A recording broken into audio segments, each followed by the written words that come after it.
Guys, good morning, welcome to our channel blog of Guddu Isha. তোমরা সবাই কেমন আছো? আশা করি সবাই ভালো আছো। আর আমিও খুব ভালো আছি। আবার একটা নতুন ব্লগ নিয়ে চলে আসছে আজকে গাইস। আমার দিদি আসছে, দিদি 1 বছর পর আমার দিদি আসছে। তো এখানে একটা মজাদার বিষয় কি আছে, আমার যে ভাগনা, আমার দিদির ছেলে, সে জানে না যে আমার দিদি আসছে। তো ওকে বলা হয়েছিল যে তোর জন্য কালকে একটা সারপ্রাইজ আছে।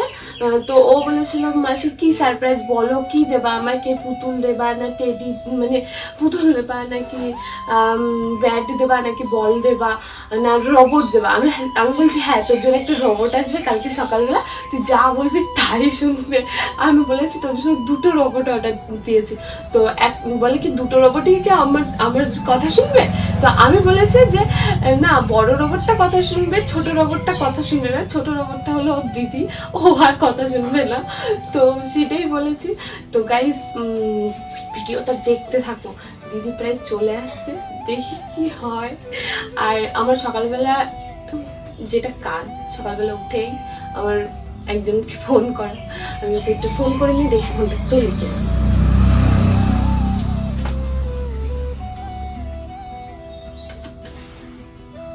চলো গাইস, রাস্তায় যাই, রাস্তায়। দেখো গাইস, অপেক্ষা করছে রাস্তায় দাঁড়িয়ে দাঁড়িয়ে, কখন আসবে ওর রোবট, কখন আসবে। দাঁড়া আর একটুখানি হ্যাঁ হ্যাঁ, চলে আসবে। কালকে রাত থেকে ও অপেক্ষা করছে যে কখন আসবে। হ্যাঁ, কি 2টো না 3টে? 2টো রোবট, 2টো, একটা বড় একটা ছোট। দাঁড়া আর কিছুক্ষণ। কে বলেছে তোকে কালকে গাড়িতে উঠেছে? আজকে উঠবে কা? হ্যাঁ, কি বল কি কারণটা, কি বল।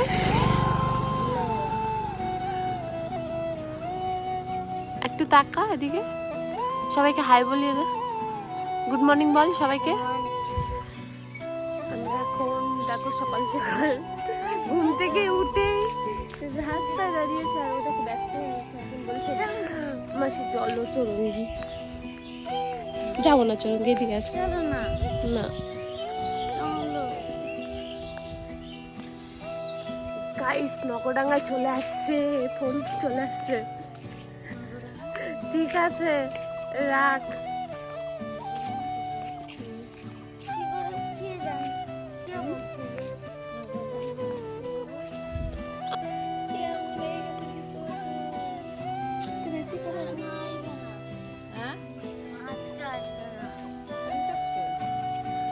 গাড়িতে উঠবে, আজকে গাড়িতে উঠবে,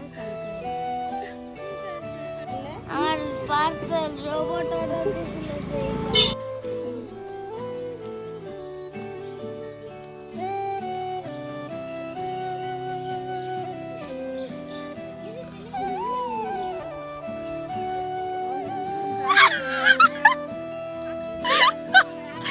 কোন দিকে যাবি? কি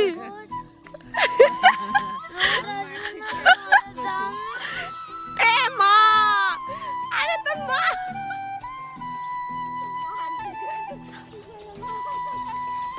গাইস, কান্না করে এসে কে আছে?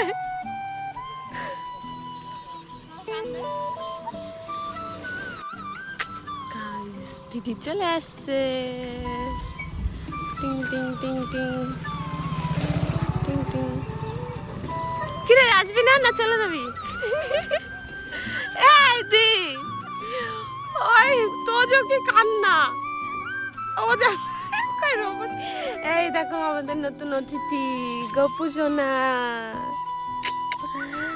দেখছো গপু কি সুন্দর হাসি দিয়েছে।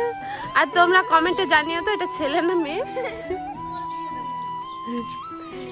দেখো আমাদের গপু সোনা এসেছে। গপু সোনার চুল কোথায়? গরমের মধ্যে রেখে নিয়ে আসতে পারতে। কাল ট্রেনে সারা রাত ঘুমায়নি, মানে একটা কালকে পেয়েছি, সারা রাত গল্প করেছি। আমি মা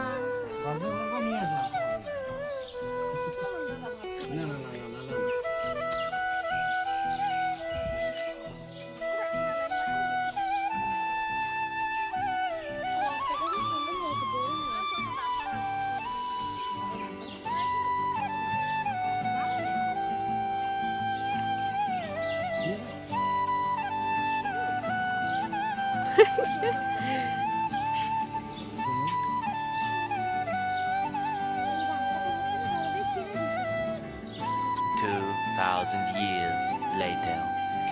গাইস দেখো আমি কিরকম ঘেমে গেছি।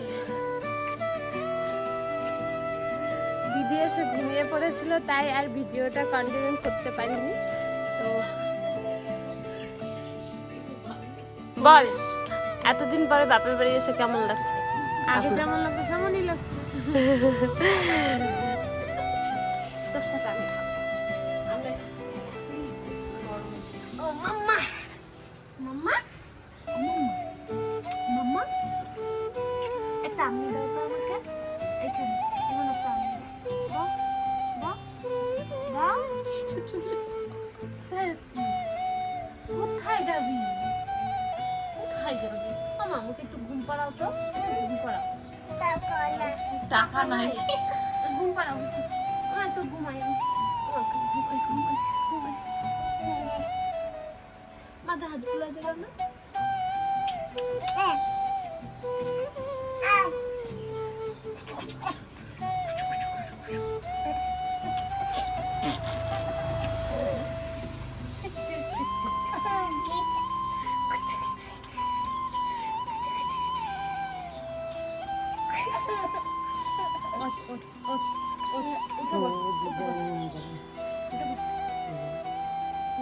বলো হাই বলো এরকম ভাবে হাই বলো তো হাই টাটা দাও টাটা এরকম ভাবে টাটা দাও তো না টাটা দাও তো টাটা দিয়ে দাও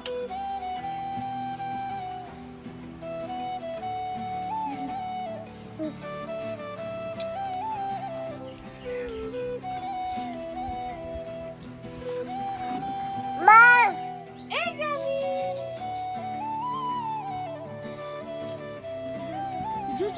জুতো পরবো কই যাবো আমরা আমাকে ধরতে পারে না ধরতে পারে না ধরতে পারে না ধরতে পারে না ধরতে পারে না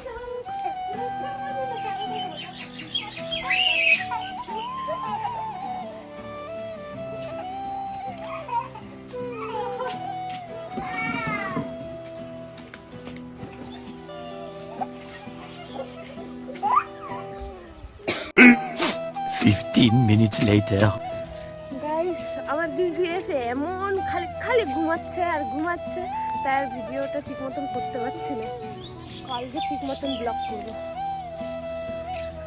অনেকদিন পরে আমিও রাস্তায় বেরোলাম একটু হাঁটিয়ে করতে দিদির সাথে।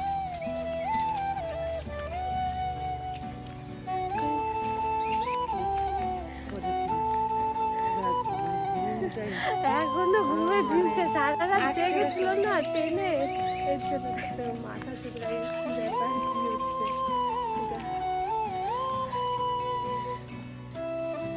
ওকে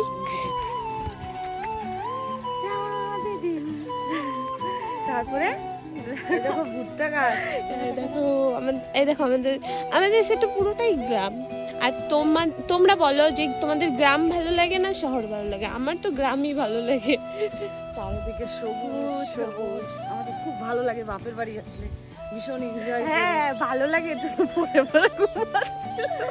কি করব, সারা রাত একটা কাকিবাড়ির একটা ছেলের সঙ্গে দেখা হয়েছে। সেই ছেলেটা সে মায়াপুরে গিয়েছিল পিসি বাড়িতে, তারপর নবদ্বীপ গিয়েছিল। তা আসার সময় আমাদের সাথে দেখা হয়েছে, আমার সঙ্গে গোপাল ছিল। তো গোপাল যে আমাকে অনেকক্ষণ পরে বলে কি কাকিমণি তুমি কি মায়াপুর থেকে আসলে? আমি কি না না, আমি বাড়ি থেকে কল্যাণী থেকে আসছি। তারপরে বললো যে তোমার হাতে যে গোপাল দেখলাম। আমি কি না, আমারই গোপাল, বাড়ির গোপাল। আমি এখন মানে গোপাল এখন মামা বাড়ি যাচ্ছে। তখন থেকে আস্তে আস্তে মেয়ে অন্য সাইডে ছিল। তারপরে আমি এই ছেলেটা সেই জানলা সাইডে একজন উঠে গেল, ছেলেটা জানলা সাইডে আসলো আমার পাশেই, মানে অপোজিট সাইডে সিটে। সেই সারা রাত গল্প করতে করতে ইনজিবিতে আসলাম, তখন বলছে কি কাকিমণি আমার কি ঘুম পেয়েছে, আমি কি আমারও তো ঘুম পেয়েছে, আমি কি এখন ঘুমালে কিন্তু পুরো সর্বনাশ। কেন বলুন তো, আমরা তো সামনেই নেমে যাবো, ও হ্যাঁ, জলপাইগুড়িতে নামবে আর আমি ময়নাগুড়িতে নামবো। তবুও একটুখানি ঘুমিয়েছে, আমিও একটুখানি ঘুমিয়েছি। আমি ঘুমিয়েছি তখন আমাকে বলছে কাকিমণি আসছি, হ্যাঁ পরে আবার, হ্যাঁ থার্ড ইয়ারে পড়ে। আমার তাহলে আমার ক্লাসমেট। আমি আবার ভাবছি তুই সেকেন্ড ইয়ারে মনে হয়। না তারপরে আমি ওকে বললাম যে আমার বোন সেকেন্ড ইয়ারে আর থার্ড ইয়ারে মনে হয় পড়ে, জলপাইগুড়িতে থেকে হস্টেলে থেকে পড়াশোনা করছে। তো ও এখন ভাবছে যে আমি টাকিমারি যাব না হোস্টেলের দিকেই ঢুকবো, টাকিমারি পরে যাবো, নাহলে আমার ঘুমটা হবে না, বাড়ি আগে হোস্টেলে গিয়ে তাড়াতাড়ি ঘুমাবো। তারপরে তো ও চলে গেল, আমি আবার ঘুমালাম। ওই পাশে আর একটা আমার পাশের লোক ছিল, ওই তুমি ঘুমাও আমি তোমাকে ডেকে দেবো। না আমি ঘুমাবো না, বলছে না একটু ঘুমাও আমি তোমাকে ডেকে দেবো। তো অবশ্য আমি ঘুমিয়েছি। তিস্তা নদীর যখন ব্রিজটা আমরা পার হবো তখন আমাকে ডেকে দিয়েছে, ও দিদি ভাই উঠুন চলে আসছি। তারপরে আমরা চলে আসলাম ময়নাগুড়ি। এসে তখন 3:30 বাজে আসলাম, এসে নামলাম। এখন অত তাড়াতাড়ি বাস স্ট্যান্ডে এসে কী করবো, দাঁড়িয়ে থাকবো, বসারও জায়গা নেই। তো স্টেশনে বসে হাত মুখ ধুলাম, এখন শুয়ে আছি, একটা ঘুম দেবো। ও বাবা কি মশা আমাকে কামড়িয়ে পুরো ফুলিয়ে দিয়েছে, হাতটা পুরো ছুলে ফেলছে, তার মধ্যেও ঘুমাচ্ছি। ঠিক আছে, আমার মেয়ে এত বিরক্ত করতেছিল যে ও মা তাড়াতাড়ি চলো, আমাকে দূর তারিখে তোর জন্য আমি ঘুমাতেও পারছি না শান্তি মতো। বাড়িতেও এরকম। এইখানে আসলাম, এখানে এসে একটু ঘুমাবো, যাক ঘুমাচ্ছে। এদিকে ছেলে এসে বলছে ও মা উঠো, এদিকে দাদা এসে দাদার মেয়েকে দিয়ে গেল। ঘুম আর কোথায় হবে। আর এদিকে আমার গোপালের মানে 12টা বাজলে আমার মাথা পাগল হয়ে যায় যে কতক্ষণে গোপালকে খেতে দেয়। আমি দিতে পারি না দিতে পারি, কিন্তু ছেলে মেয়েকে দিয়ে দেওয়াবো। ওই ছেলে যেই পূজায় বসলো তারপরে অবশ্য ছেলের পুজো তো হলো। ধোঁয়া দেখো এখানটা প্রচন্ড ধোঁয়া।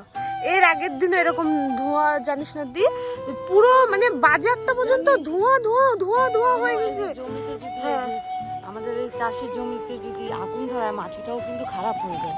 হ্যাঁ মাটিটা মানে আগে যেরকম আমাদের বাবা মা ওটা এক সাইডে ঘুরায় রাখতো, তো ওইটা পচে জৈব সার হয়ে যেত, ওইটা মানে ক্ষতি হতো না জমির। কিন্তু এখন এই যে আগুন ধরিয়ে দেয় না, এই আগুন ধরানোর জন্য কিন্তু জমিতে ক্ষতি হয়ে যায়, মাটি নষ্ট হয়ে যায়। গাইস এখন ঘুরে ঠুরে আমি আর দিদি এখন বাড়ি যাচ্ছি। দিদি এখন হাই বললো তোমাদেরকে, দেখেছো? আর এখন বাড়ি যাব। তো গাইস ভিডিওটা এখানটাই শেষ। তো যদি ভালো লাগে তো like comment share and subscribe করে দিও। আর কারা কারা আমার মতন দিদিকে এত ভালোবাসো। বোন কিন্তু আমার জান। হ্যাঁ ওর ফোনে আমার নাম অবশ্য জান বলেই সেভ, আর আমার ফোনে ওর নাম্বার সোনা বলে সেভ। তো গাইস ভিডিওটা যদি ভালো লাগে তো লাইক করে দিও, আর আমার চ্যানেলটা তোমরা সাবস্ক্রাইব করে দিও। তোমরা ভিডিও দেখছো কিন্তু আমার চ্যানেলটা সাবস্ক্রাইব করছো না, তার মানে ভিডিও ভালো লাগছে না। তো গাইস টাটা, আবার দেখা হচ্ছে নতুন ব্লগে।